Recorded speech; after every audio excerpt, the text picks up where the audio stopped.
you the commander of the American military, General Benjamin Lincoln.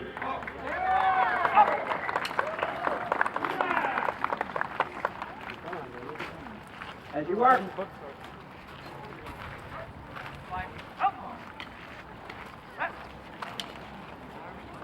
Men of the Virginia line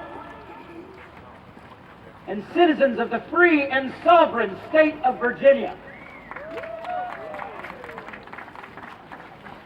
I bring you greetings. This is not the first time I have been to Virginia, but I can say that I am always pleased to find out that many of the things that I have heard about Virginians are confirmed.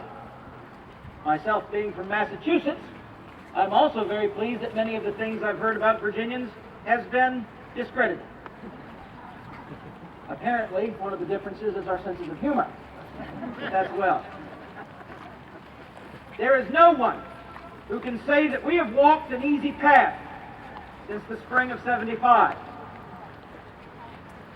Our armies have suffered almost innumerable defeats in the field. Our ignominious retreat through New York, and my own failure at Charlestown in South Carolina. And yet you fight on. The men of these armies have suffered deficiencies in food, clothing, pay, and shelter. And yet you fight on. Oftentimes for principle alone. But I will say this. So long as there are American armies in the field, the cause of liberty does not die. You Virginians particularly do continue to behave as soldiers. You fight, you suffer, and you fight again. Each and every one of these men is owed for the effort that they have put forth. Their next task lies but about 12 miles downstream from this city, at the town of York, where 7,000 of the enemy sit. And by now I am certain the Earl of Cornwallis knows that he is about to be invested by more than 21,000 French and American soldiers.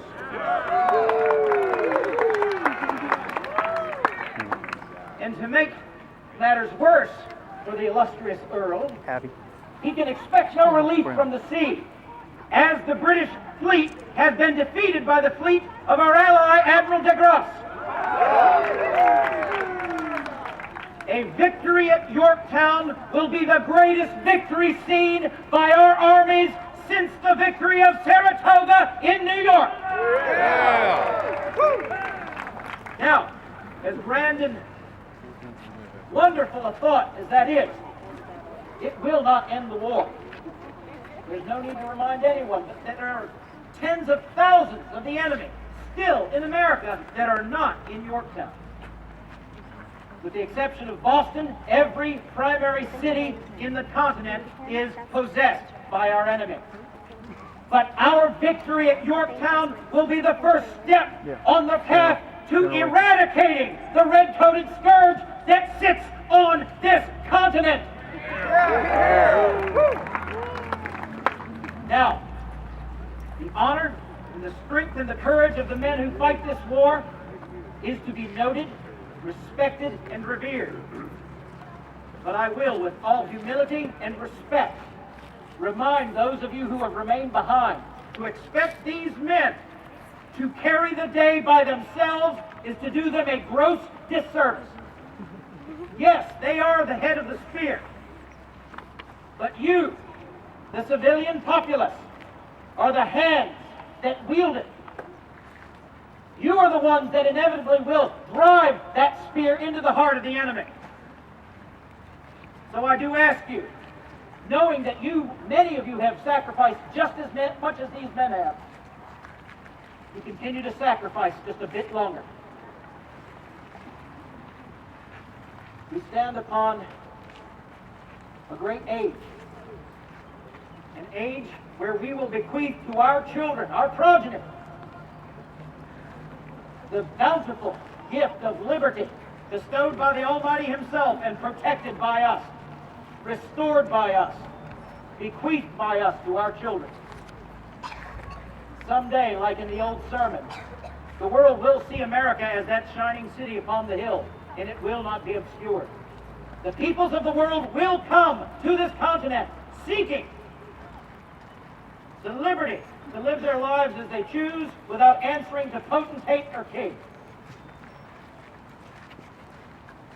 And I do mean all people. God bless the men who fight for the United States, and God bless its citizenry. Let us have 3 cheers for General Lincoln. Hip, hip, huzzah! Hip, hip, huzzah! Hip, hip, huzzah! And may God save these United States. General, Major. Gentlemen and ladies, when we enlisted ourselves to this cause of America, we were not with citizens. Untrained, untested citizen soldiers against a tyrant king and his legions of professional regulars and heartless foreign mercenaries. But now, we are proud to stand before you as soldiers in General Washington's army.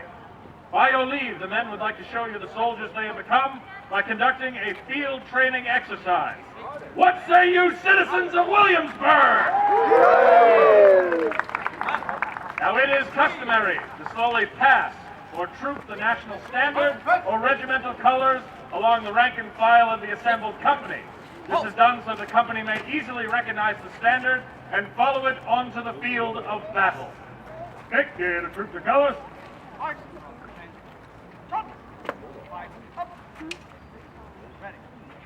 Fife syndrome to the